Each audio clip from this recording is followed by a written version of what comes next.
This is WICK. Yes, John Wick, that's right.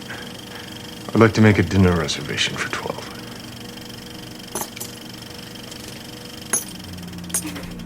Hello everybody and welcome to the movie calendar. My name is Lee. And I'm Terence. And this week we're going to be talking all about the modern action classic, John Wick. Yeah. So we are. This is one that we've been wanting to talk about for quite some time. It's one of my favorites. I don't know how much Terence actually likes this film or dislikes this film, so I'm excited to kind of jump in and have this chat. But this being the first action film that we're doing for the movie calendar, we're probably going to get a few new listeners and new viewers, hopefully.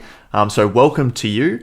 If it's your first time, I'll give you a brief rundown as to how it all works and why we're doing it. If you've been here before, you know the drill. Time codes are in the description below. If you want to jump straight into the film discussion, you'll be able to see it down in there. If you are listening to this in the audio format through your podcasting app, we do have a video version, which is how we would prefer it to be seen. And if you are watching us on YouTube, then you can listen to it on your favorite podcasting app as well. But yeah, did you want to give a quick overview as to why we're doing this, Terence? We are doing this because we have all been in that situation where we are just looking for something to watch. And wouldn't it be great if you could just look at a movie calendar? We couldn't find one.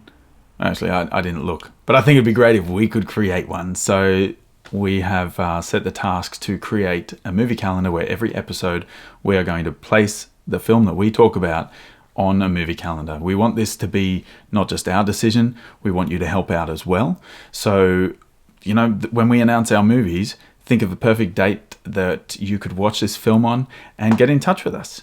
Email us. We've got an email. It is themoviecal@gmail.com. You can tweet it to us. Our Twitter handle is @themoviecal. We're on Instagram as well, the movie cal as well. Look at that. That's also the movie cal. And what else is that? That's the only ways they can get in touch with us, isn't it? Oh, we have a website. We have a website. Yeah, this is we're in the 2000s. It is themoviecalendar.com. So you can go there. If any of those things you forgot, just go online and you'll see us everywhere. Oh yeah, and we have a YouTube channel as well. If you're on YouTube or watching it anyway, yes, you can consume us however you want to consume. You're already here. Feel free to take advantage of the chat down at the bottom of the YouTube clip as well. If you any questions or any comments, feel free to leave them down there, and we'll see those and we'll respond accordingly. Yeah. Super excited to start talking about John Wick from 2014, directed by Chad Stahelski and David Leitch, who came from the stunt world before making their directorial debut with this awesome film. Yeah. You said you weren't sure if I liked this film or not. This film is something that I've only seen a couple of times. I did rewatch it in preparation for this episode, but it was something that, like a lot of people who do a lot of things with their partner, my wife and I like to watch movies together. This is a film that I watched one night. I stayed up a little bit later, and it was a little sneaky watch for me. I thought she might not like it, and you know what? She actually hasn't seen it yet. I've been trying to describe it to her without giving too much away, but there's no way you can do that because of the film. So, you know, I think she'll watch it. She's not a big fan of violence and all that, but, you know, I think with the style that this was done in, it's kind of hyper-realistic, a lot of it, where, you know, hopefully she can get past the first stage of it. I did prep her for it. It's a big hurdle to get over for first-time viewers. Yeah, I think she's still in that phase of, I can do it, because she wants to enjoy it. She wants to see it for the cinema that it is. But, you know, anyway, I really enjoyed it. I've seen it a number of times, as I said, and it's very cool. So I'm glad we get to talk about this. Yeah, I've got a bit of a confession to make, actually. I, being the kind of cinemaphile that I am, I actually missed this film in the cinemas, which was a huge disappointment. I discovered it after the fact. A friend of mine sort of recommended it to me, and I sat down and watched it, and was immediately had that feeling of once it finished that I really wish I had have seen this in the cinema. But that happened with a lot of people with this film. Like it didn't go too well at the box office. It still made a profit, which was really good. It did, I think it was around $86 million at the box office off a $20 million budget. And then you account, double that for marketing. So it's kind of doubled its money, which is good enough to merit a sequel. But this movie really found its audience at home with DVDs and Blu-rays and streaming. I think it really kind of is almost at that cult status. It hit quite quickly, which normally takes films, a longer time to do. So me and a bunch of other people as well around the world have sort of discovered this film after it was released, which is really cool. Yeah, exactly. We're both in the same boat. Do you think that's a Keanu thing? I mean, the same thing happened with Matrix, right? It didn't go. No, Matrix was huge. Really? Matrix was a monster when it came out. Yeah, huge. It was a beast. It was just the lead up, wasn't it? They weren't sure of how it was going to do. They didn't know how to market it. It was like it's such a weird movie. But then I think word of mouth really got to the Matrix. But I'm sure we will talk about the Matrix at some point in the future. That one will probably definitely make an appearance on the calendar somewhere. But for now, definitely it is the John Wick show. Yeah. Okay. All right. Let's start. Let's talk about how our two directors created this scene, the world, the whole scope, the stage that John Wick lives in. Yeah, they've got a really interesting kind of origin story, I guess. I'm a big superhero nerd. You can probably see the paraphernalia in the background. Yeah, they've got a really, really cool history. So they come, as I mentioned briefly at the start, they come from the stunt world. So they have been stunt doubles and stunt coordinators for many years. Chad Stahelski, who is the first named director on this film, David Leitch is second. He was the stunt double for Brandon Lee on The Crow. A lot of people will know that film as a cult film. If you're not aware of it, it became infamous for the film that Brandon Lee was killed on. He was killed on set, and Chad Stahelski, being his stunt double, filmed the rest of the movie on Brandon Lee's behalf. So that the scenes that they hadn't done yet, they just did a lot of wide shots and background shots because he had the same kind of movements as him.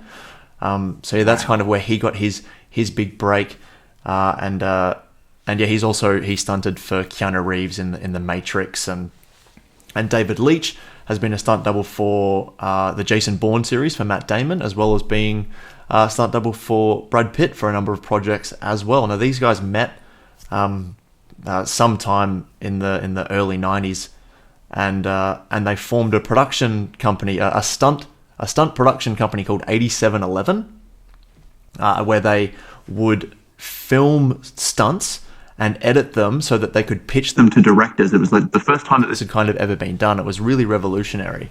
And that's how they started getting lots of really good gigs. And it kind of put notches in their belt of learning how to direct. They were kind of inadvertently teaching themselves how to be directors by framing up these stunt scenes that they were choreographing and editing them together. They were kind of, unassumingly teaching themselves how to be directors. So then when the script for John Wick hit their desk, and Keanu wanted to do it, they're like, we're the guys. We have to do this with you. And then, as they say, the rest is history. I think it's a really cool story of how these guys became directors. It's so cool. Pave your own way. I didn't look into these guys. I haven't, before. Actually, today was the first time I jumped on and thought, let's look these guys up. I try to just enjoy the film, and I like picking out details of it. And I think, oh, Lee, you can do all that. You probably have already. You're that person in this thing that you and I have going. I'm okay with that. But I looked them up, and I saw. I looked all cool when you just said that that Chad was stunt double for Brandon Lee, and I was like, yeah, I know that. Well, I know that because I found that out like 4 hours ago. I was so shocked when I read it. I thought, no way, these guys are awesome. And I got into their website and everything. So 87, I think the company name is actually called 8711 Action Design. I think that's the full name of their company. But it's so cool. They've been involved with so much. But the fact that they have just, you hear that a lot, where they just saw a need, they had the ability, and they did it. And it's just... it's just turned into something incredible that's touched so many action films that we all know. So many actors they've worked with. It's just huge. There was a gap in the market that they saw and took advantage. They also, both of the guys worked as well as working as stunt choreographers on films before directing. They would also do a bit of not co-directing but assistant directing or second unit directing. So they would film things like, second unit directors kind of do a lot of establishing shots of cities and things like that. So they kind of developed an eye for it their entire careers. Yet they've kind of just been on this trajectory, kind of unbeknownst to them, that has just led them to this moment where they've been ready to do John Wick, and it shows. Like, these guys came out of the gate swinging. This film is incredible. It looks amazing. The stunts are just incredible. Was this their first film? This was their first film, their debut. So absolutely hitting the ground running with this one. There's a handful of directors that come to mind where their first film has just exploded. Like Jordan Peele with Get Out, Quentin Tarantino with Reservoir Dogs. Like, there's but most people will kind of do a kind of smaller film first and then kind of work their way to it. But these guys were ready. The perfect sort of amalgamation of just time and happenstance for it to come together. And as a cinema audience, we are forever thankful that the stars aligned for it to happen. I know at least I am. I think this film is awesome.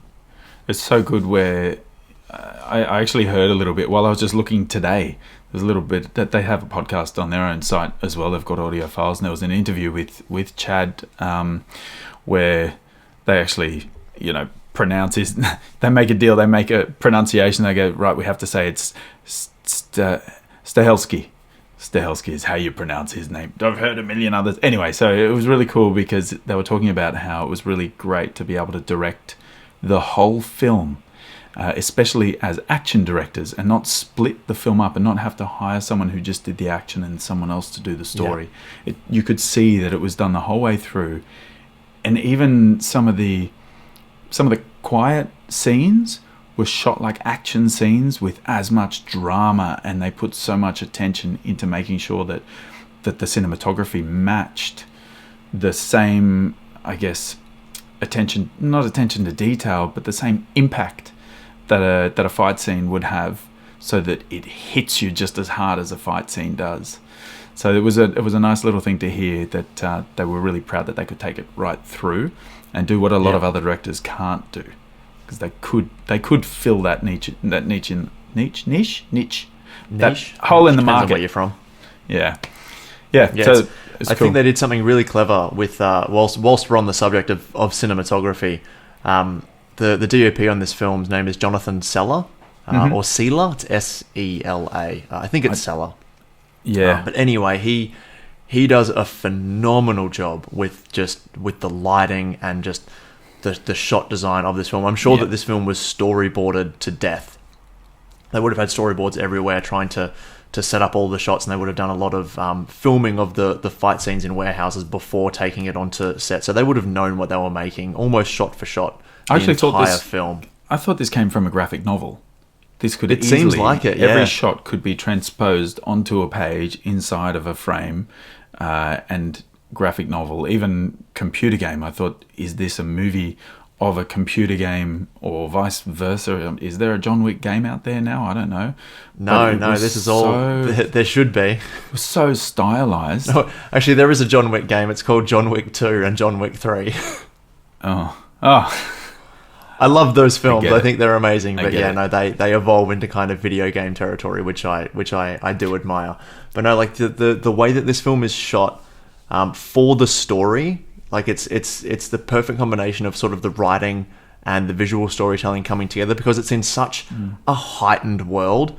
Like, whilst it kind of exists in New York, like it's set in the real world, there's this kind of underground assassin league, essentially, that just no one knows about, and it's sophisticated and well funded and organized. And so by shooting it in this really hyper realistic way, or hyper unrealistic way, this kind of really over the top over the top way with the lighting and just the way that the camera moves and hyper or doesn't move when especially in the action scenes, like they make sure that you can see everything. Yeah, it was just it was a really clever way to have a kind of a defining feature of the film in just the visual storytelling being just so unique and over the top. It kind of sets you and eases you into this world as well that is so over the top itself. Yeah, it's really clever. I think they do that with the intro, with the not the backstory, but the lead in. They give you a really nice dressing up of who John is. So you can really empathize with him, and you're allowed to get angry with him when he gets angry. It's not just a guy who's done bad and you know that he's got a temper, so he's going to go and he's probably going to get a gun and go crazy with it. And this is, you're really with him from day dot. He's gone through absolute heart-wrenching despair, and then everything else happens. Yeah. And it's just, you can almost justify his actions, and then you look, and then you're able to see, oh man, his secret weapon is that he's the world's best assassin. This is cool. It's so cool. I think having a character like John Wick is really tricky, I'd imagine, for a writer, because he should not be an empathetic character. We should not be able to get on board with what he's doing. But by introducing him the way that they do, with having his and if you've made it this far in, spoilers for John Wick, obviously. We're going to be spoiling the whole film. Probably should have mentioned that up the top. I'll make a note for next week, sorry. Let's write it Let's write it in the description. It'll be in there, it's fine. People know spoilers by now, but if you are new, yes, we are going to be spoiling the film. If you've clicked on this because you wanted to hear about John Wick, we are assuming that you have seen the film. But, one should never assume. But no, the writers make a really, really good... they have a really good idea for helping us to empathize with John by just stripping him away of everything. At the beginning of the film, there's it opens there's a cold open with him at the end with the fight, but then it goes into him at the funeral of his wife and showing her getting sick, and then did you say kicking it a cold open with the fight? Yeah, the film opens with the car at the dock, sort of opens driving with the into ending of the fight. It opens with the ending of the fight. Right. Yeah, at the very end fight. Yeah, and then he watches the little video on his phone of him and his wife at the beach. Yeah. But yeah, by having him go through that and then getting the puppy as the last gift from his wife, and then. And setting up in the letter as well, you need something to love because the car doesn't count. Setting up, cool, we know that this man is grieving. He's got this puppy that has so much meaning for him and is so meaningful to him, even though it's just been introduced. And he loves his car. Those are the three things that we know about John Wick at this point, and he ends the film bloodied. And then by just within 10 or 15 minutes, they just take it all away from him in the most brutal way. You are just on board for this just revenge story. Yeah. Of him just cold-heartedly just going through to achieve the mission of finding the person who took those things away and making them pay. And they make it a really, really clever point of injecting humor in as well, in especially just after the violent moments, to kind of ease you in a little bit. But yeah, so it's very well written. I think they've got to do that. The justification for him to seek revenge, I don't think, of course stealing a car isn't enough, but they had to do something even worse. I wonder if they even toyed with, maybe they came in and they killed his wife and then he was out for revenge. I was thinking that as well. Going with that extra layer of natural causes, he's mourning, and then the puppy. Wow, that's... What? The writer, Derek Kolstad. Yep. What happened to you as a child, Derek? Poor thing. You poor thing. I really feel for you if this happened to you. Well, the dog, anyone that's had a pet die, it's really horrible. So this was a really bad scenario, and I think that's why this is really giving almost not. I said justification before. Yeah, I guess this allows you to feel okay to go along with John and watch him execute many people. I don't know what the body count is in this film. I'm sure you'll be able to find it if you jump online. I don't know off the top of my head. It'd be high. It's huge. While you were talking then about Helen, John's wife, where she leaves the puppy. I've watched this. I think I've watched it 3 times. I never got in the card where she says, "I'll leave you this dog," or in the line of, you need something to love. The car doesn't count. I actually thought she wrote the card doesn't count. Oh, that's cute. The card doesn't like it sounds that it's the D. Yeah, I get it. I thought, the card doesn't count. Oh yeah, he's crying because he's reading her words. The card doesn't count. He loves the card. No. That makes so much more sense. Yeah, they say. Oh man, shattered, mind blown. I have to go watch it again now. Yes, oh poor you. I couldn't believe. The car so like doesn't count. they introduce how important the car is to him very early in that moment. Wow. Oh. All right. Wow.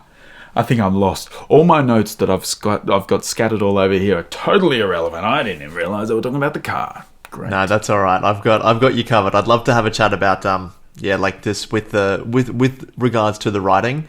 And with that like motivation, the minimalist storytelling is just so efficient in this film. Like it just moves at such a pace at the beginning with setting up these characters and their motivations. It sort of doesn't let you stop, but it doesn't become overwhelming either. It would have been really easy to just throw this information at the audience and for us to be like, oh, I don't care about any of this. It's too much. Why are we getting to know this? But because they do it so cleverly with injecting the humor and setting up stakes that are that you can understand in really efficient and minimalist ways. So the examples that I've got are obviously the dog being killed for motivation is such a clever way to do it because everyone can empathize with that. I don't care if you're a dog person or not. Like you feel that, and you're like, okay, I'm on board with everything that happens, and just the way that we find out about how deadly John Wick is with that phone call between Vigo and Aurelio. After Aurelio punches Vigo's son for bringing the car in, and Vigo calls up and is like, I heard you punched my son, and he's like, yeah, well, he stole John Wick's car and killed his dog, and Vigo's just like, oh, yep, hangs up the phone. Like I get it. Like that tells you everything you need to know about John Wick in just that small moment. I think I was kind of jiggling in my seat, like I was pushing my hands down on the side of my legs and kind of bopping up and down with excitement, going, oh, this is exciting, this is good. It just, there are these nice levels of realization throughout. I think before that, when John Leguizamo, really cool little role there for him. Awesome. When John Leguizamo's character, confronts Yosef, is it Yosef? Yosef, Alfie Allen's character, it is like, where did you get the car? Like when he stands up to him like that and then punches him, I thought, whoa, John Wick is not who he seems. And look, I didn't actually know too much about the film either, so I was lucky enough to be on a really cool journey of realization through the stages of this film. So I was very excited as each of these things were happening. But that was a great scene. Just Vigo's expression on that call, and he just goes, oh, and his fear on his face. Yeah, it's all you need. It was great. It was great. Yeah, it's like, okay, I understand why you punched my son. Yeah, exactly. I know him. He is a dick. I like how they carry it through as well, and I think when to the minimalist script, there are so many opportunities where they can do this, and with all the kills. There's no smart one-liners, or there's no lead up to it or anything. But when they talk about, they set the scene that he's the boogeyman. He's I'm not scared of the fucking boogeyman. Like, no, he's who we sent to kill the boogeyman. When you see all that, you hear all that, and then he realizes he's got to try and smooth this out, and he rings John. Oh, that's such a good call. And silence, and and the supporting character, I don't know, is it Ari? I don't know, whoever it is, Viggo's right-hand man. Why would you choose that guy as a right-hand man? He's like, what did he say? Why would you ask what did he say? You're not a 17-year-old girl who's just, had her boyfriend on the phone and you broke some weird news. What did he say? Enough. And is it enough? Oh, yeah, I think so too. The script sets him up so well. When there aren't too many words, you've got to make sure that the words you do use are appropriate.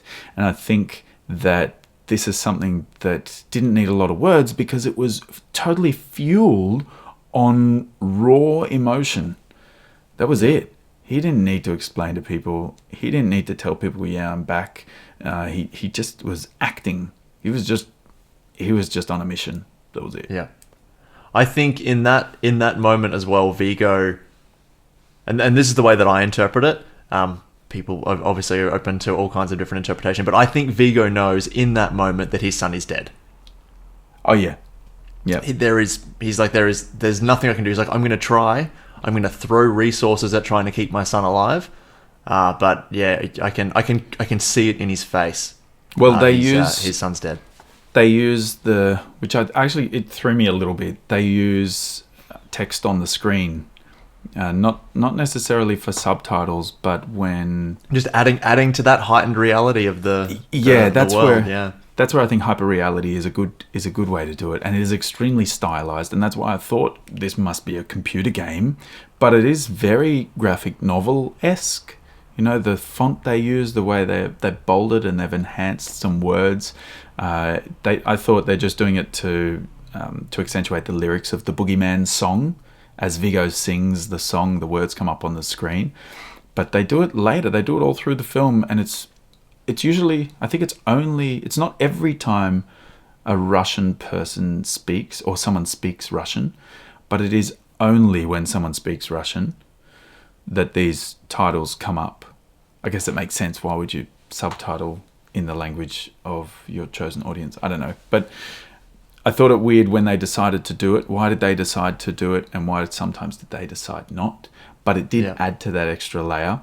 And he did see that his son was about to die because he sings the Boogeyman song. And the lyrics are, the Boogeyman will rise from the swamp and kill your child. I think that's the words in the song. So he's singing that with a little bit of sorrow in his heart. Yeah, he knows. Acceptance. I'm sure of it. At least that's in my head canon. No, he knows. I think it's in everyone's. Now, what? Just moving on, onto the choreography and the stunts and Keanu Reeves, because there's so many times like this. Like when you look at this film as a script before it gets made, if this doesn't get cast correctly, especially John Wick, and you have to kind of edit around an actor who doesn't quite know how to do his own stunts, like this movie does not work. It just doesn't. You can add all of the stylistic cinematography in the world, unless you have that right actor to do it, it's just not going to happen. And man, Keanu Reeves went to work on this movie. Like, it's nuts. It's one thing to say that a character is the most deadly person in that universe, but then to show it is a completely different thing. It happens all the time in cinema. They just use words to be like, oh, this person's the most deadly, this person's the most this person's the most that. Yeah. But they don't follow up on it at all. It's just, we're just supposed to believe it. And what we see, more often than not, it just isn't the case. It's just fancy editing. In this case, like, oh, exactly. Fancy editing and shaky, close camera work. Exactly. Yeah. In this film, you feel it. You feel that John Wick is the most deadly person in that universe. It's just incredible. It's good, and Well, it's good. It's unbelievable. Yeah, wide shots and long wide shots, like taking a long time. They don't cut quick. He is doing the whole scene. In some cases, this is something that that when I mentioned before that I heard a bit of the podcast when I was looking at 8711 Action Design site. They also said that they wanted that. Of course, they did. It's by design. But they also said they wanted the realism so that if something goes wrong during a scene, if a gun jams, they wanted him to just get through it and fix the jam and continue to add that realism. If someone slips, you just get up, correct yourself. If you miss a hit, then do it again. I don't know if there was the scene in his house with the first time where you see him in action. And I think it's the last person that he kills where he's on top of them and he has the knife. He has the blade and he's forcing it down. And the blade kind of pushes back three times. Goes in and out of him, yeah. And I wonder now, after hearing that, I wonder if the actor who he was killing was pushing back so hard and not sure of when Keanu was actually going to give the blow. And if it was actually real fight back, and then it went in. I'm sure it would have been choreographed. Like these guys, I refuse to believe that. I think it was too real. But I love happy accidents in film. I love happy accidents in film and improvisation. However, with the stunt coordinating in this film, I would imagine, I don't know as a fact, but I would imagine that everything was purposeful. Just they're all as you've just heard who the directors are and where they come from. I would imagine everything is purposeful. I'm sure they would have tweaked things on the day. That we've got to set, and something like a floor would have been too hard to do a certain stunt or something, and they would have had to have tweaked certain things. But I would say that everything is everything you see was meant to be seen. I think we should also mention that every stunt person in this film was incredible. I mean, they all died, but they had to take a full beating. Like they weren't in a film where this was just getting nicely cut. They were getting a full thrashing from Keanu and in long takes. They had to put equal effort into their role as Keanu did too. This choreographed fight movie, I would have happily just watched all the fight scenes of this. I'm not a big fight scene person. I don't go to look for action movies, but this was... It was great. It was very different, and I think it is because of the way that they've lit it, the way that they've shot it. Everything was beautifully framed. I heard once, and it was many years ago, that if you look at any film and you could freeze any frame, if you could, happily frame that on your wall, that's a good sign of incredible cinematography. Yeah, which doesn't sound too out there saying, but I think this one absolutely you can do it. Yeah, there's a film that's going to be coming up in the calendar. I'm not sure when, but it is the definition of that. No spoilers as to what it is, but sorry, Terence. Don't tell anyone. Okay. I'll say two words, and some people might get it. And this person's done a lot of films, but Roger Deakins. And that's it. If you don't know who that is off the top of your head, nope, then that's fine. He is probably, arguably, the best cinematographer who has ever lived. Okay, cool, good. Well, it's going to come up, right? Yeah, but then now, and just to touch back on it, because I mentioned it briefly at the beginning, this film had a $20 million budget, which that might not. Yeah, that might I just not had mean a light go out. Oh my goodness. Fully professional. Terence is going to fix that. Keep your eyes focused on me. If you're listening on audio, that's not going to affect you. Keep listening on me. Focus on me for now. A $20 million budget might not mean a whole lot to a lot of people. People don't know what budgets are on films, and that's fine. I'm a numbers nerd. I'll do it for you. To give you a bit of context as to what a $20 million budget film normally is. So movies that came around about the same time. So this film came out in 2014. A couple of Best Picture Oscar winners include, he's back, he's lit up again, include Spotlight and The Shape of Water by Guillermo del Toro. Like, they're both $20 million films. An action film that came out the year after this that's widely renowned as being an absolutely incredible action film that looks gorgeous and has amazing world building is, you can see it behind me, Mad Max Fury Road. That film was $150 million budget. So that hopefully can give you a bit of an idea as to like what 20 million should and shouldn't get you. And $20 million should not get you John Wick. But because the people behind the film and in front of the film were just so good and so efficient, we get this amazing piece of cinema. So yeah, it is a miracle that this film exists on that small of a budget. Wow. How did they afford to buy John Wick's house to film in? That would have cost like 20 million. I have no idea, but yeah, house goals, right? They have good taste. And it just shows, if you become the world's best assassin, you can have really cool houses. You shouldn't do that, by the way. I wonder how many coins. This.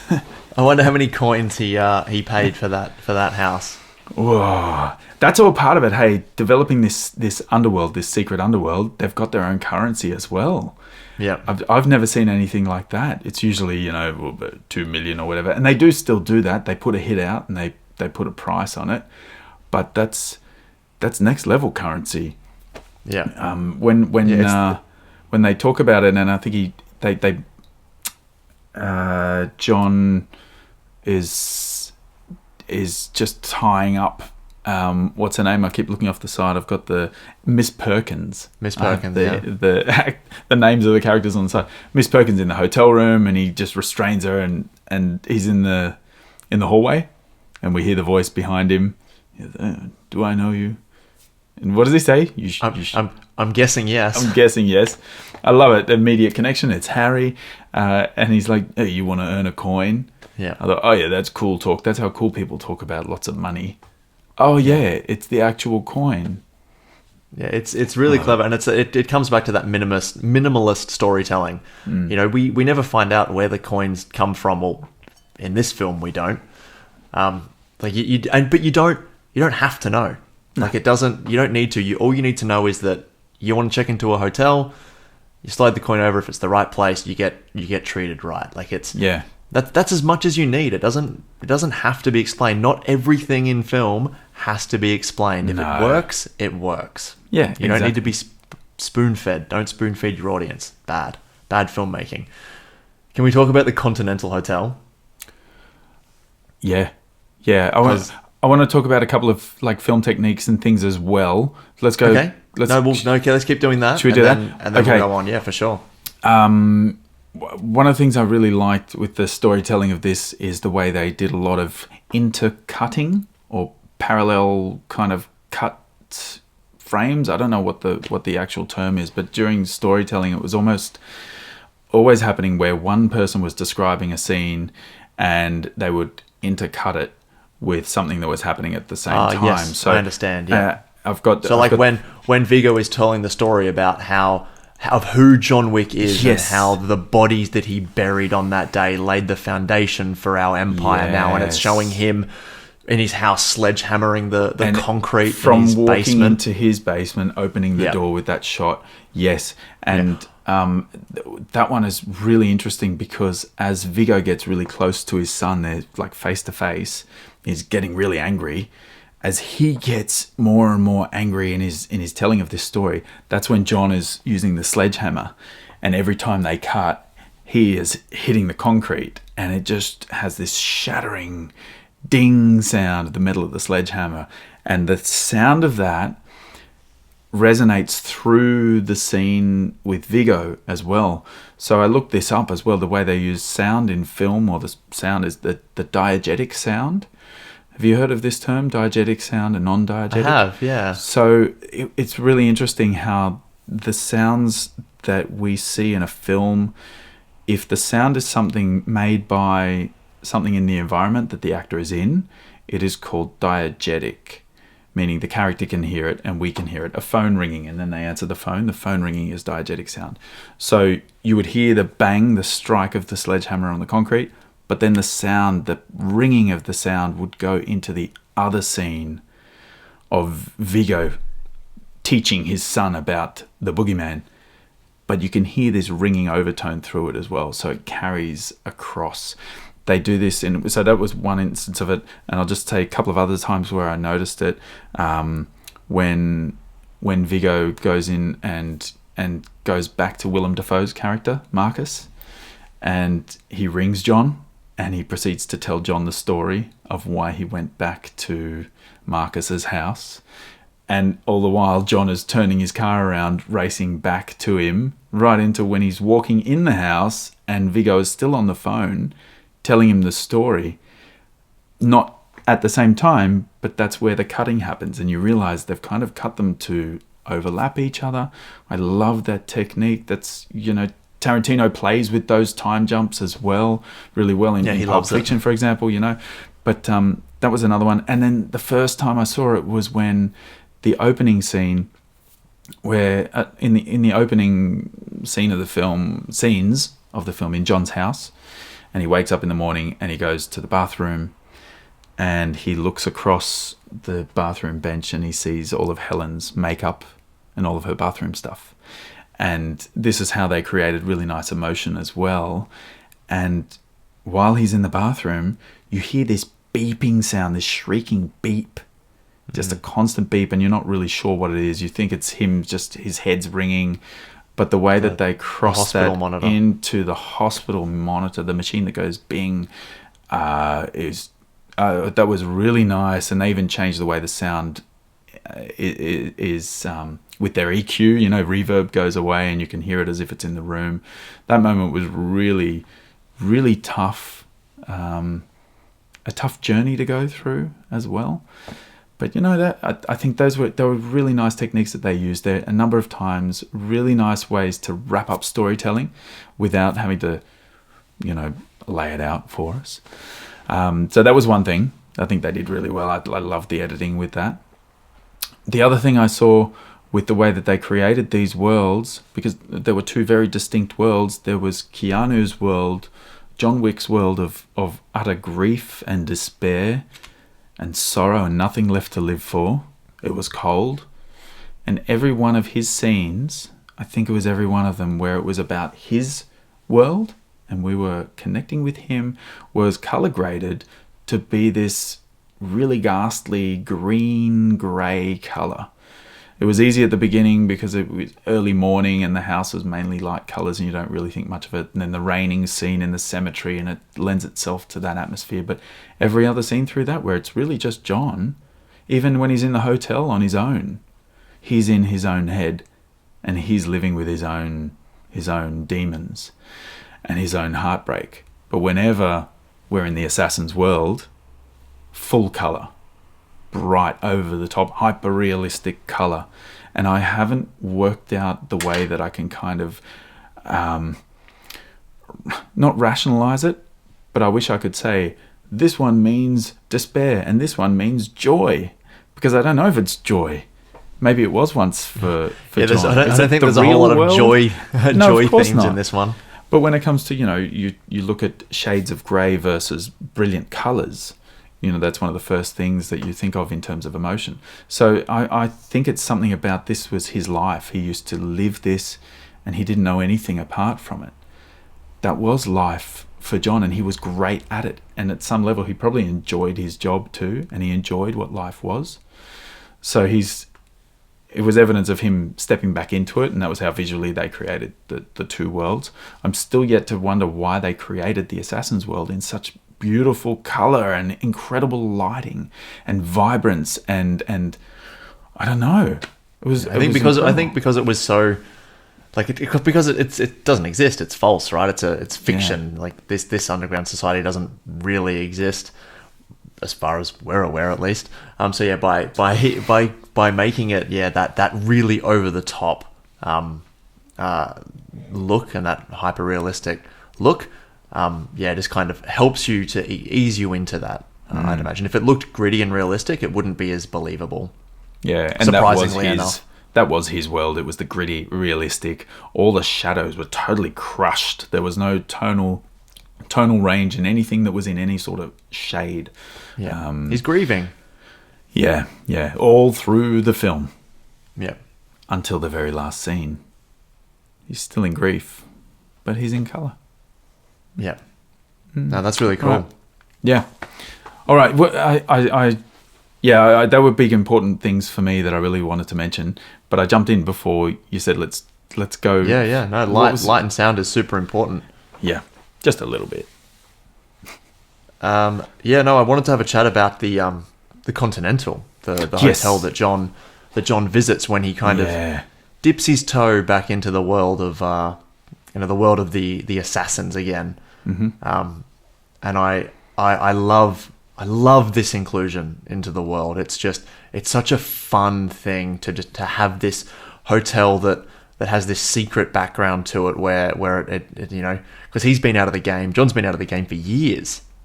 So he doesn't know if it's the same place or not. So he, when he goes and meets the concierge at the hotel, the hotel manager, is it the same? Is it under the same management? Same management, sir. Passes the coin across, and then he gets what he needs from there. And it's a really fun addition. And I love the play that the Continental has in the sequels as well. Not that we're talking about those today, but I love the evolution of it going forward too. And I think there's even a TV show after it called The Continental. I'm pretty sure that's right. I've never seen it, but I think it's a thing. And if it's not, then it should be. The Continental plays a character in itself. The way they shoot it, absolutely. What a great location as well. Whoever the location scouts for that. To get access to this incredible building. I don't know what it is, what it was, where it is. I'm guessing it's in New York City somewhere.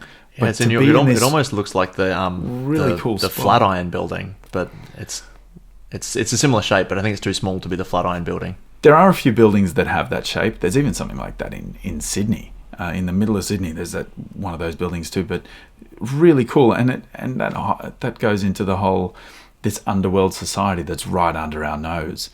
Is this a hotel that's also open to the general public of normal people? I think so. Wow. Yeah, it would be. It'd have to be. Which I'm guessing is part of the reason why there is rules established within that building of no business can be conducted on Continental grounds. Yeah, maybe. I guess that might be the reason that the bar is hidden through all the rat run. Yeah, I'm sure corridors. there's a regular bar in the lobby for regular folk, and then for the assassins they go through the basement and then pop the coin in the wall in the vending machine door. So cool. It's very cool. I was a little bit disappointed when the door just opened. I mean, the little, he looks through. That's like a speakeasy. I was expecting some sort of nice mechanics of something, coin going. Remember, $20 million budget, Terence. Let's not ask for too much. It was very, very cool. The world was amazing. With the hotel manager as well. At the beginning of that interaction, he says, "Oh, the hotel's gone through a lot of renovations," and that's where John Wick is like, "Same owner." Yeah. And then when he leaves the desk, he says something like, "May I say, it's always a pleasure to have you here." And that was another one of those founding moments where you're like, "Oh, they know him." Yeah. It's very well established that John is a legend, an absolute legend. Yeah. And Miss Perkins, where he passes Miss Perkins. One thing I really like and one thing I respect about this film is that they didn't play with too much, if any, sexual tension. I think as a no room for it in a film like this, right? And I think as a cinema goer, as a movie watcher, we're conditioned to look for these things, and it's the trope, it's the. You look and you realize, oh, she must be an assassin too. Oh, maybe they had a relationship. Oh, maybe something's going to happen.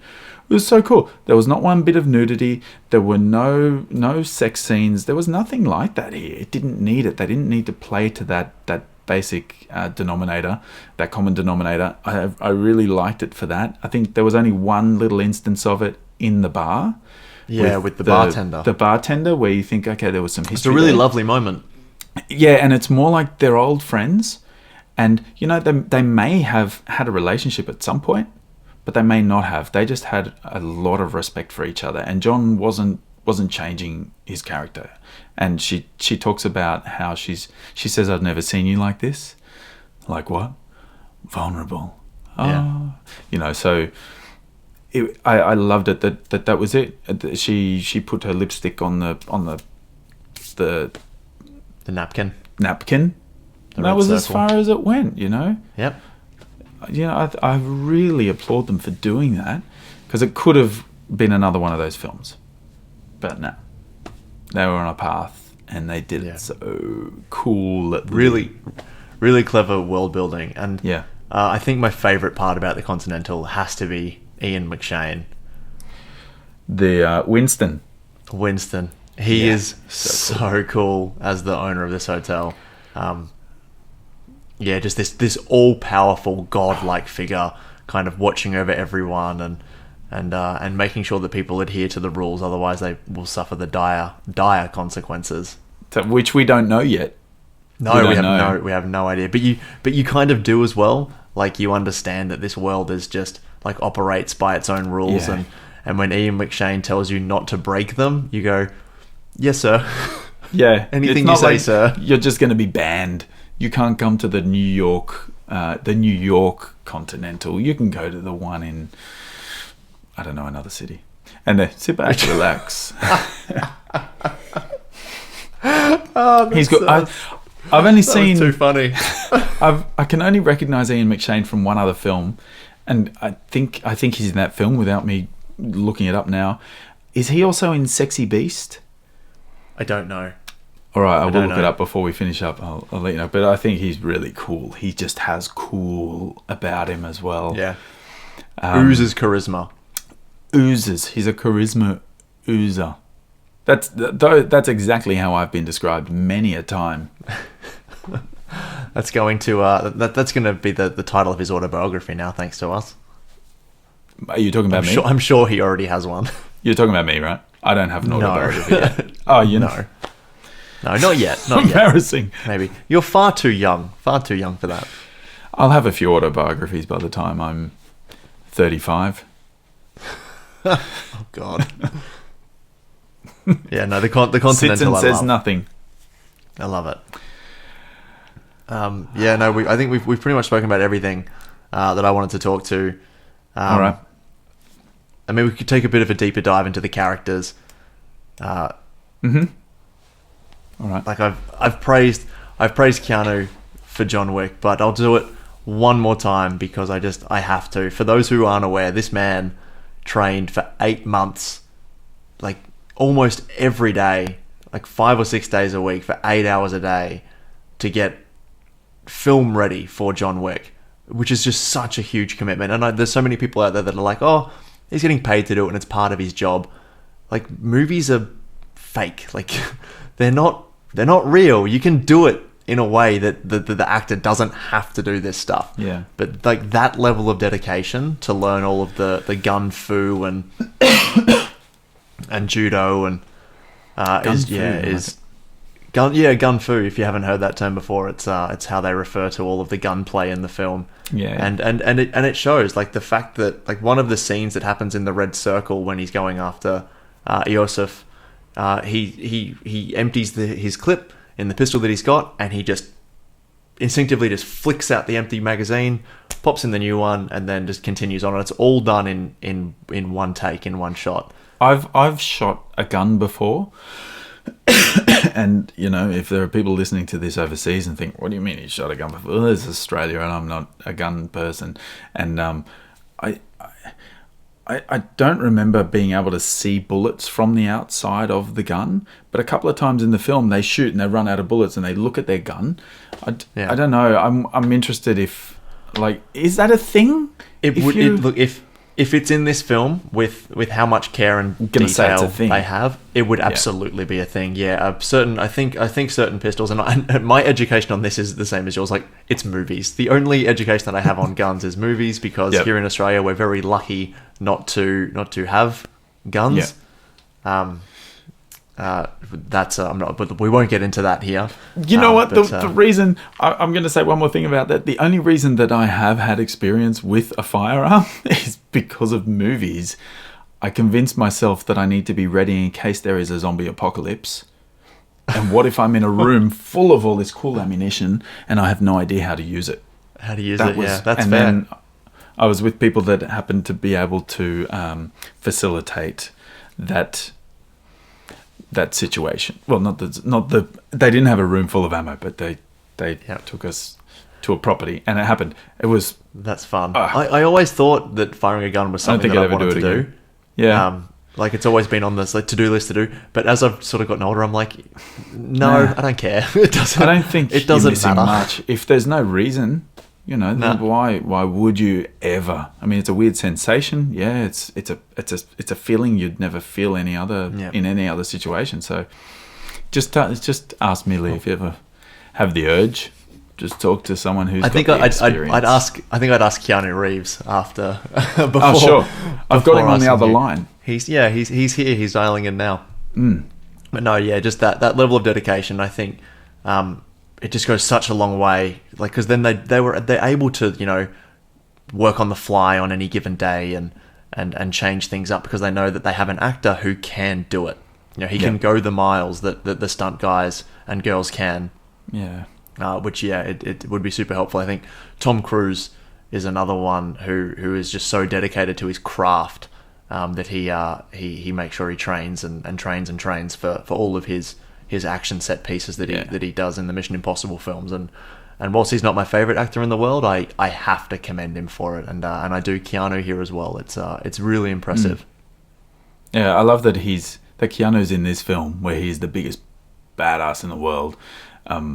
Yet he, ask anyone, look up online, and he is apparently the nicest human being on earth as well. Yeah. Oh, wow. Really cool. Really nice. He must be so dedicated to his craft. I mean, I saw one of the videos online as well of him training for this role. And the way he just runs through this obstacle course firing range thing is just unbelievable. I thought it was a video of me, honestly. I thought it was me that day when I was able to go and fire a weapon. I didn't realize anyone was filming. Yeah, if you haven't seen that, there might be people who are watching this who love John Wick that maybe haven't seen that. That was training for John Wick 2 for the sequel. Wow. If I forget to add it into the description of this video, I'll make it I'll put it in the comments to that, because it is on YouTube to be able to be watched, and it's insane. It's essentially Keanu just going through a gun range obstacle course, essentially, with a bunch of different guns attached to him, and he's just going through them in real time, and it's nuts. You're like, okay, no, this is a guy that I don't want to be on the bad side of. Yeah, it's incredible. To think he would have learned all that for John Wick is just amazing. And you said it, sure, he's an actor, he gets paid to do all that, but man, you've got to be dedicated for it, and you've got to have the physical ability, the physical skill. And okay, he did get trained up for it, but you know what? Good on him. He did it.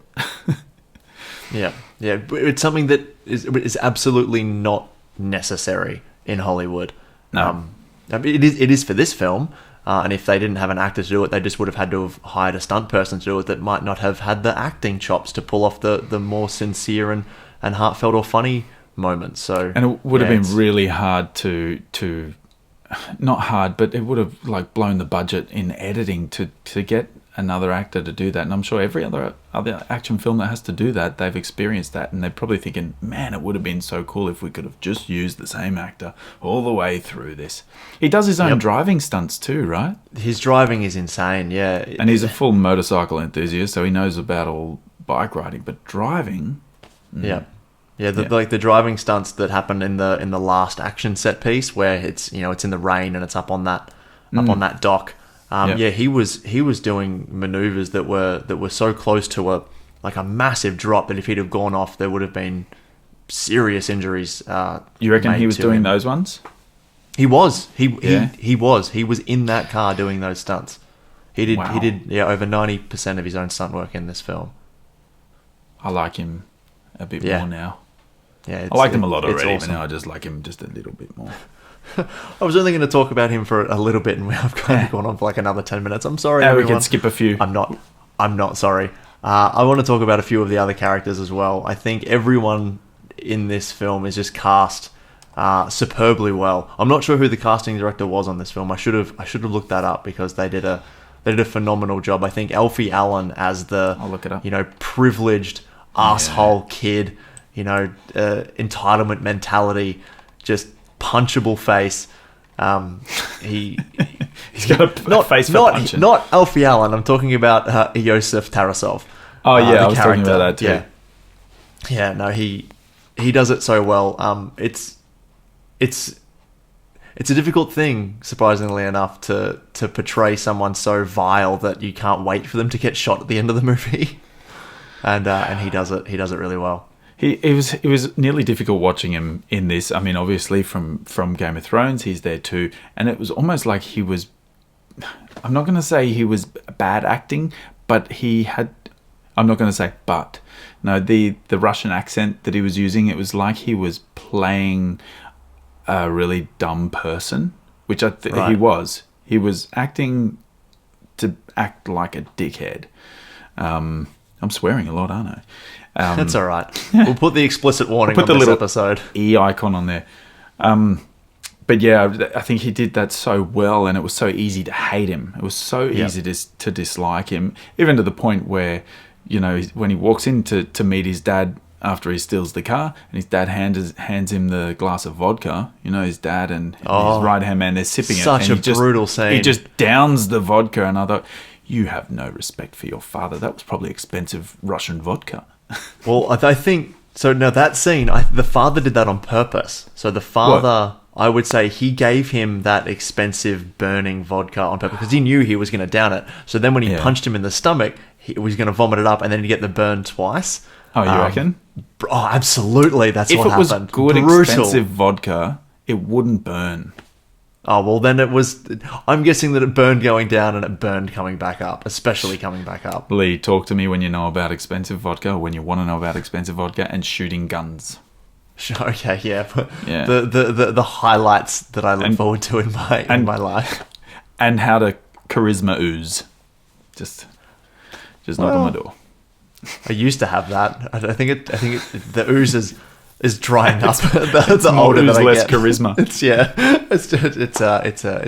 It's not an infinite well, that one, unfortunately. I need to take some tips from Ian McShane, I think.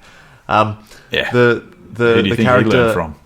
The character of the concierge in the in the Continental, Sharon or Caron is his name. Lance Riddick. Lance Riddick, he is just a beast. He's only small, like a small part in the film, but you know, as the line goes, there's no such thing as a small part. There's only small actors. So stoic. He grabs a hold of every scene that he's in, and is funny and charming and yeah, if you liked him, if this is the first time that you've seen John Wick before listening to us, check out the sequels. He's got a lot more to do. And yeah, more screen time with him, the best. Yeah, Lance Riddick, he's a treasure. I can't wait to see him do more stuff. It's the first time I've seen Lance Riddick. Has there been in things prior to John Wick? I don't know. I would guess so. But yeah, and he should get work. He needs more work. Yeah. He's really, really good. He was like a robot, I think. A robot with a nice heart. There was a soft spot he had for John. Even like when he was he rings the hotel room when John and Miss what's her name? Perkins. Miss Perkins are having a fight, and it just keeps Adrian ringing. Pilecki? And he's just Pilecki. He's just standing there ringing. It's like, what are you doing, mate? Go up to the room. Call security. Go up there. But how he offers his hand, might I? Would you need a dinner reservation? Yeah. That put it He's on so the next level as well. Yeah, the level of professionalism. Well, see, that alone, I'm thinking, hang on, so John is allowed to break the rules, is he? No. Rules were broken. Well, no rules were broken, but we know that a dinner reservation means cleaning up the bodies, right?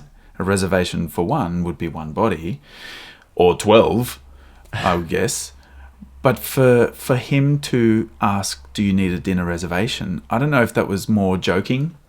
He's joking with John, or he's saying, look, if you killed someone, I'll come and clean it up for you.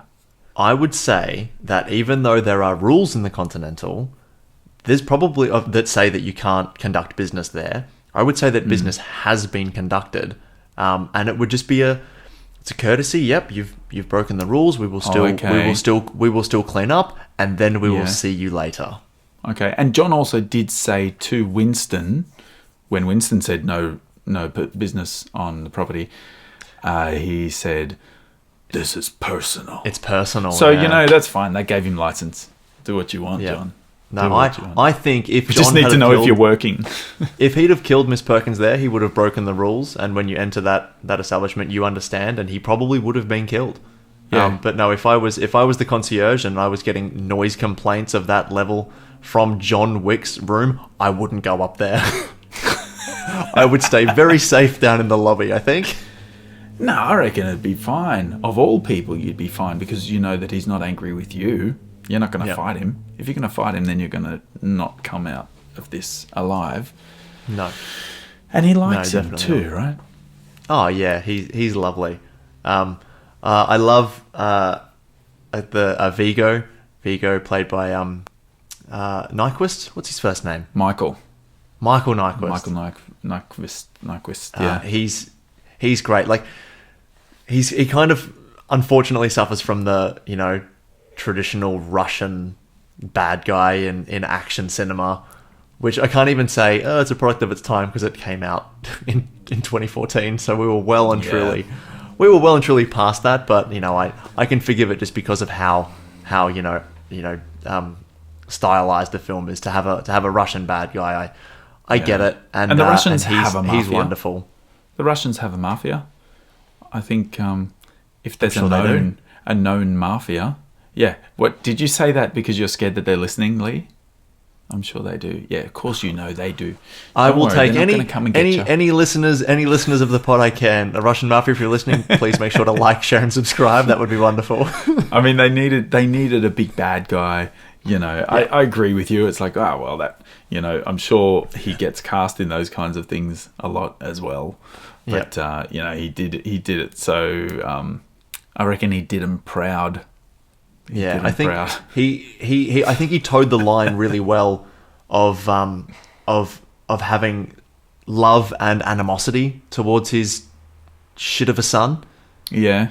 Like you can tell that there was love there. Like he did want to protect him, Of but then course. there was also like, you are such an idiot. Which then, like, call me old fashioned, but I would say a bit of the blame of that falls on the parents, to be honest. Well, I don't think he had the nicest upbringing. No, probably not. But he also sees his son as more of an obligation. And, when he finally I see catches that. John and he talks about, you chose a life, you've got a wife, I got a son. It would have been much better if I had a wife, So he's nearly, a bit upset with the way his life has turned out. He doesn't have anyone to share it with. Maybe I'm reading too much into it. But that scene was quite pivotal as well. That was probably the most dialogue that happened in the whole scene was when he nice captured monologue. John. Yeah. And it was a really important moment too. I had to watch it back. I think I missed a bit of it. There was a little bit of suggested speak in there with what he went through, and I don't know. Sometimes that happens with me. It might go over my head a little bit. And the lights were really bright. There were lots of lens flares coming from behind them, silhouetted. I was just taken aback by the beautiful cinematography. Yeah, it was gorgeous. I wanted to mention Willem Dafoe. I love Willem Dafoe as an actor. I think he is incredible. And if you haven't seen, people watching at home, and for Terence as well, if you haven't seen a movie called The Lighthouse, which came out quite recently, directed by Robert Eggers, he is just so much fun in that movie. The movie, it was kind of marketed as like this really dark, dour, existential, like weird piece of cinema, which it kind of is, but it's also hilarious, and most of that is due to Willem Dafoe. He's so great. But yeah, I think he's kind of nothing in this film for me. As much as I respect him as an actor, you could almost do away with the character completely. I don't think he's given anything to do. Yes, he is. He's even given special mention in credits with Willem Dafoe. He's the... That's a contract thing. Yeah, I know that. He's the savior, right? He's John He's the Wick's- ex machina. He's his mentor. He's his ally. Yeah. He is the one who has saved John Wick's life twice.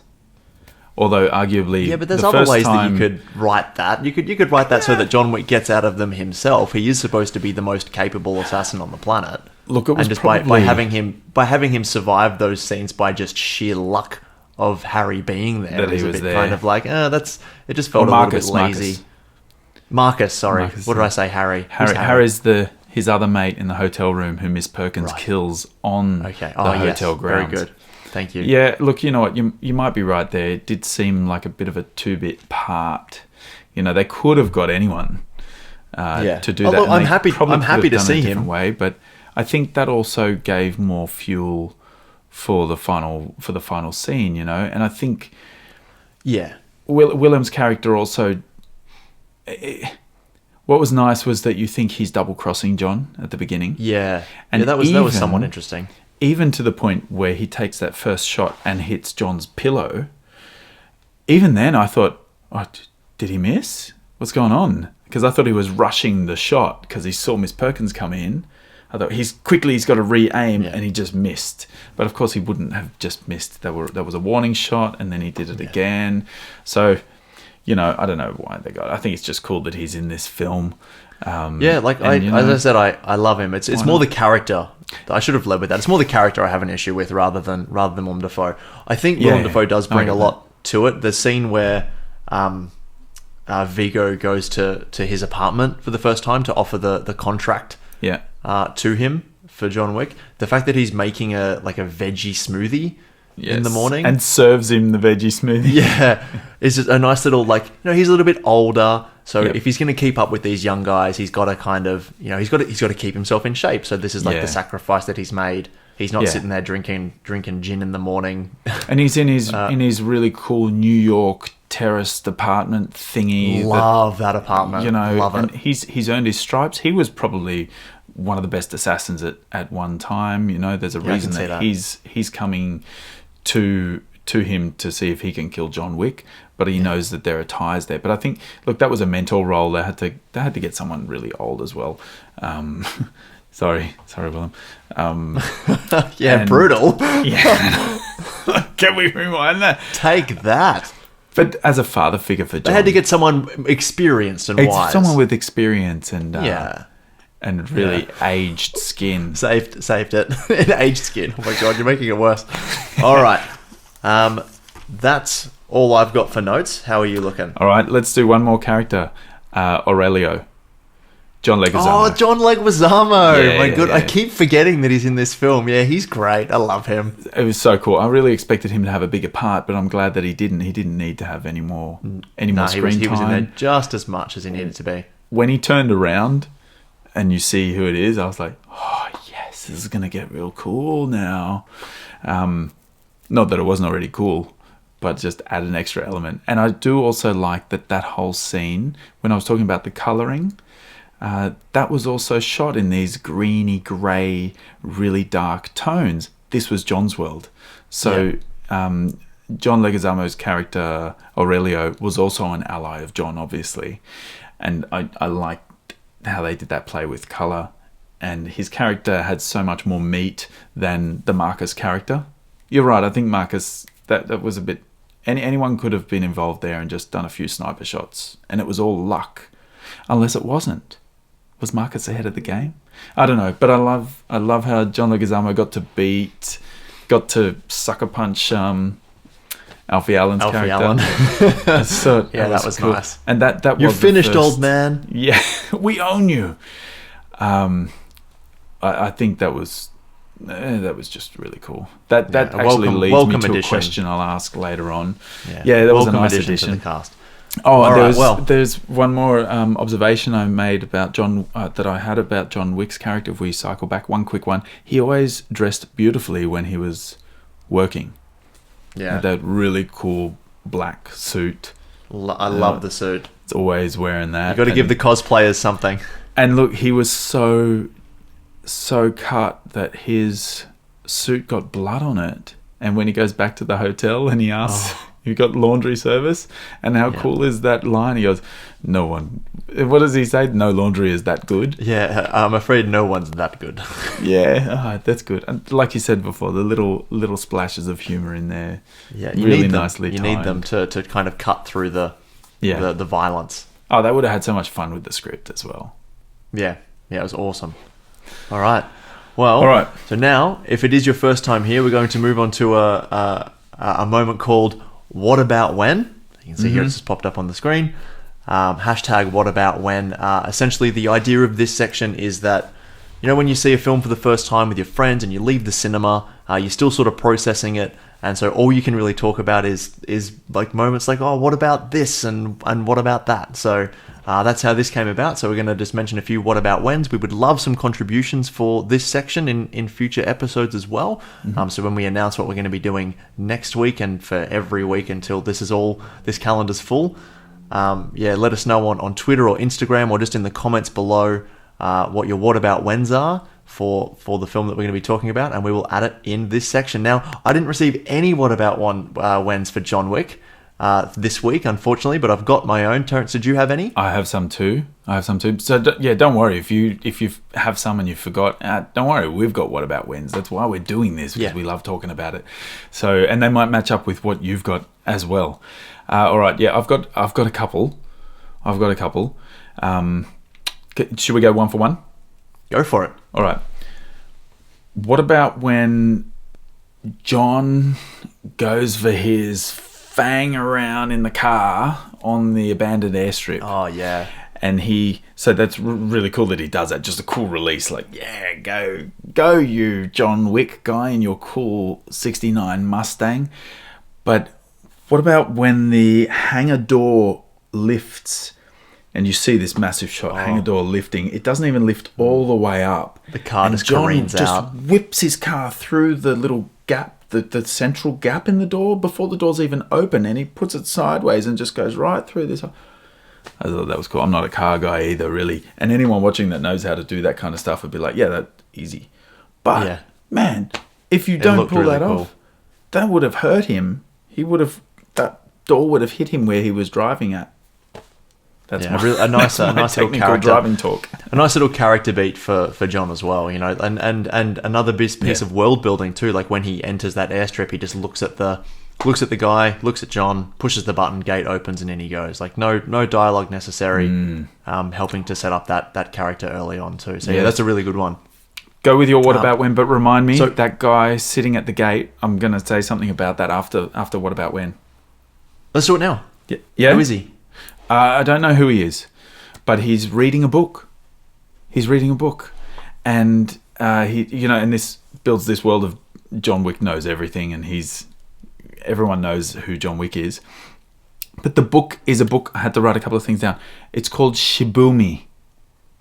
I don't know if I'm pronouncing that right. I think it's a Japanese word, Shibumi. And I saw this, and it's also a still on IMDb. So when you flick through, you'll see it, and so you don't have to rewatch the film and freeze it. It's in a picture on IMDb. So it's Shibumi. In a real quick nutshell, I haven't read the book, obviously, and a lot of this is off Wikipedia. But essentially, Shibumi is about a man. I think his name's Nikolai. He's Russian. Russian mother. Is born in like 1925 or something in Shanghai. And during wars and things, a Japanese general lives with them in their mansion. So he knows now how to speak Japanese, Chinese, and Russian. And through the years of living in the same house as this general, he kind of becomes culturally Japanese. He's of European appearance, which is why later on things come into fray with him. But he learns the culture of the Japanese. He has this talent to kind of step out of not out of his body, but out of his mind and do weird things and then come back in and come in refreshed, almost like nothing ever happened. So he has this incredible talent to be focused and disciplined, and he's physically capable and mentally capable of a lot of things as well. 1945, Japan surrenders. The general gets taken prisoner by the Russians for war crimes. Nikolai, has an affinity for the general. They grew up together, and not affinity, but likes him a lot, and goes and visits him in prison. realizes he's going to get tried, publicly humiliated. They work out that, the only way out of this is to kill the general. So Nikolai goes, right, I can do this. I can kill you. They won't know. He breaks into the prison somehow and kills them using the skills of the naked kill, which means to use everyday objects to kill a man. And if you remember, Viggo tells his son that this man, once to get where he is, killed 3 men with a pencil. And that is actually taken from this book, apparently. So that scene. So this guy then gets captured by the US. They torture him. A lot of things happen. The US then contact him, and they locked him up in solitary confinement as well. They contact him and said, we need someone who can speak Chinese fluently, speak Russian fluently, and has European appearance. Right. And he said, I'll do it, but you don't have to pay me anything. Just tell me the addresses and the names of the people that tortured me. So, because he was in isolation and solitary confinement or whatever, they tortured him. And they said, revenge rampage. You did. And he became the highest paid assassin and the world's most famous assassin.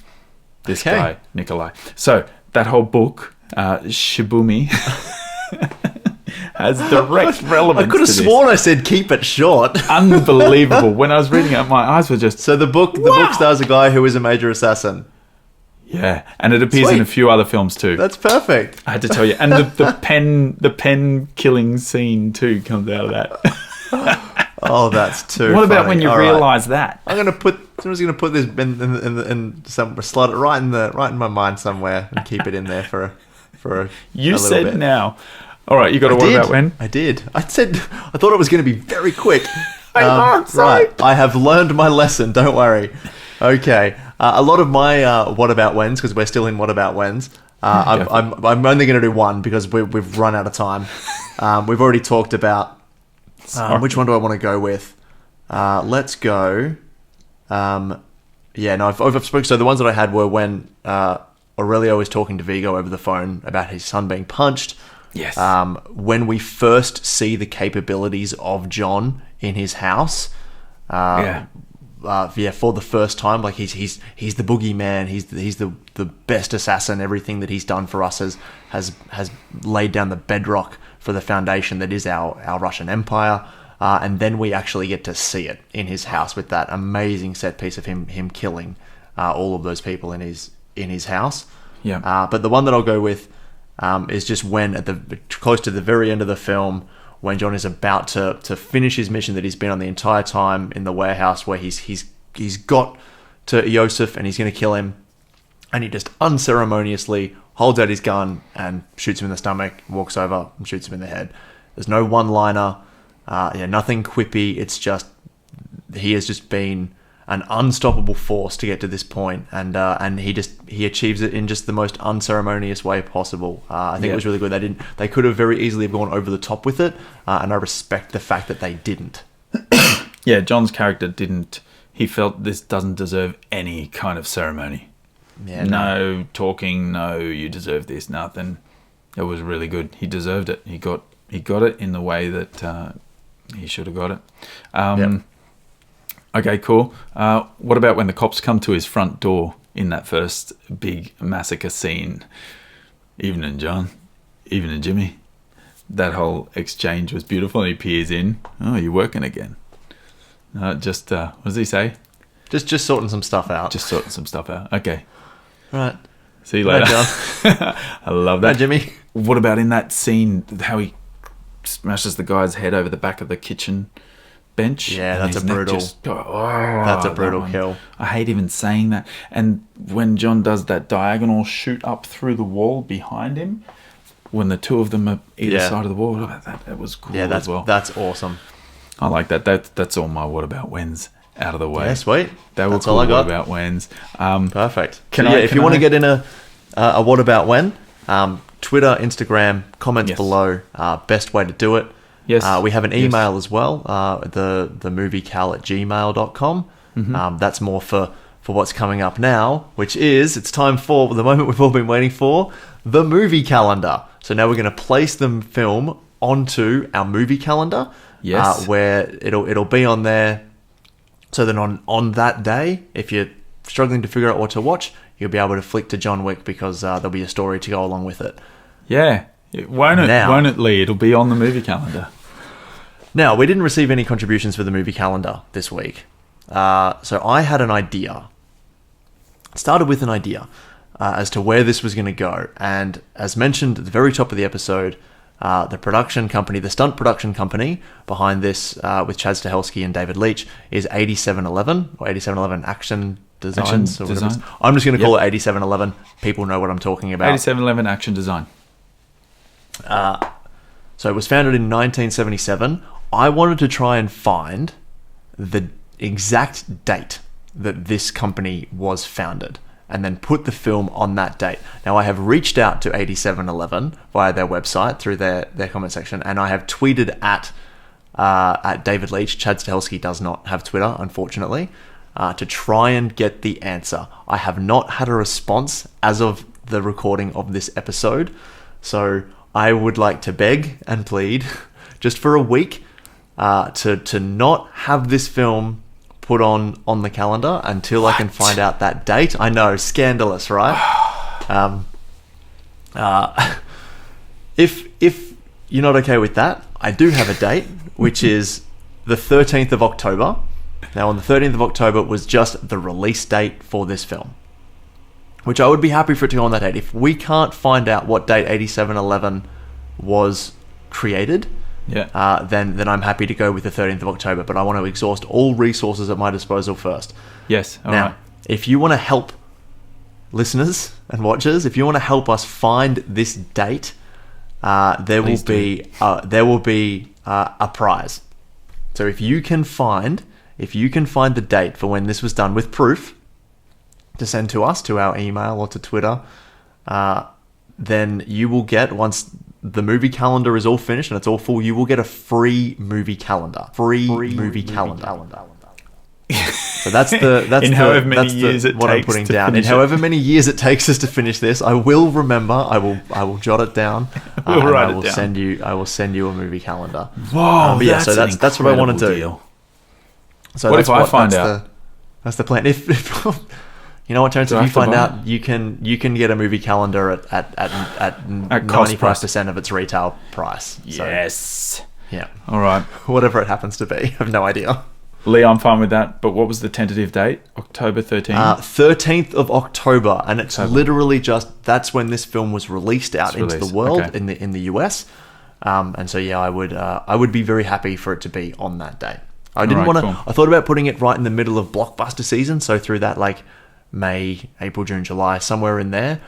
But in the real world, when the calendar's finished, there's going to be a lot of blockbusters and stuff coming out at that time. So I think October 13th would be a good one for it anyway. Okay. The release date. So if we can't find it out when 8711 was created, then 13th of October is where it's going to go. All right.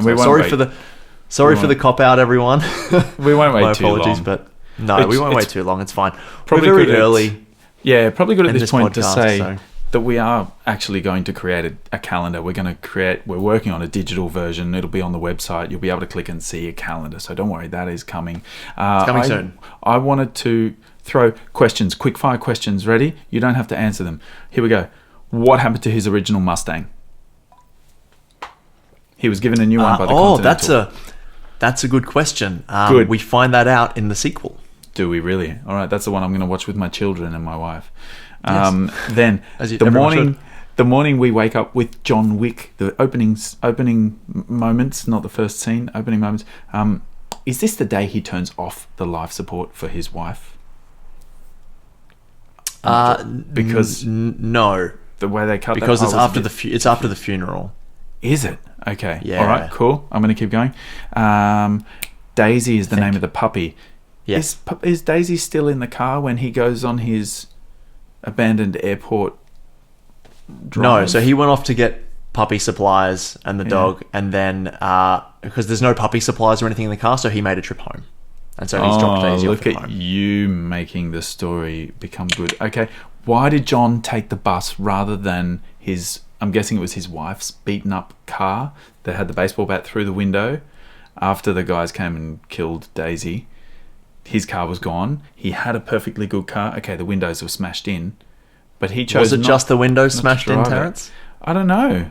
Or had the tyres been slashed?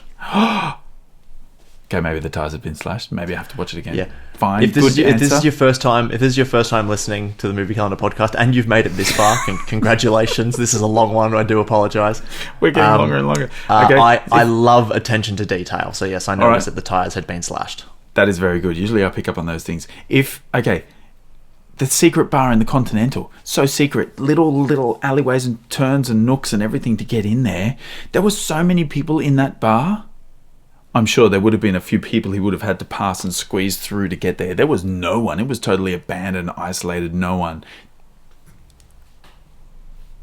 That's all I'm going to say. Okay, there should have been more people. Backwards and I forwards. have no Wasn't idea really what a you're trying to question. get at. Okay. I have no idea. I was like, is it like a fire hazard? I'm like, yes, it probably is, but like it's fictional. It doesn't really exist. Here's another statement. I don't fully believe how Joseph and his crew of bad boy wannabes do not know who John Wick is, even though it's a number of years of him being out of the game.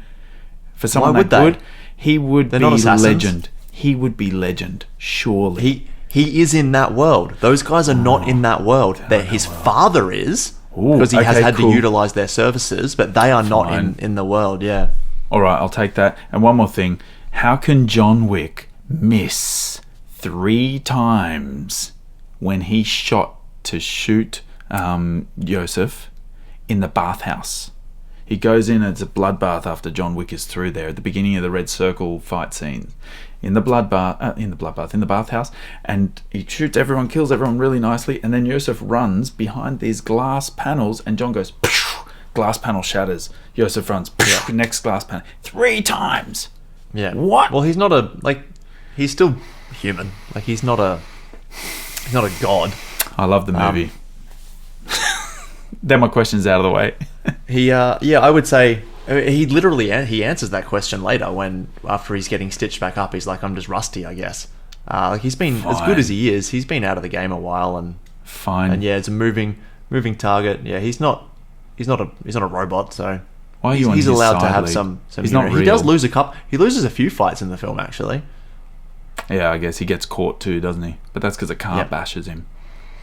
Yeah.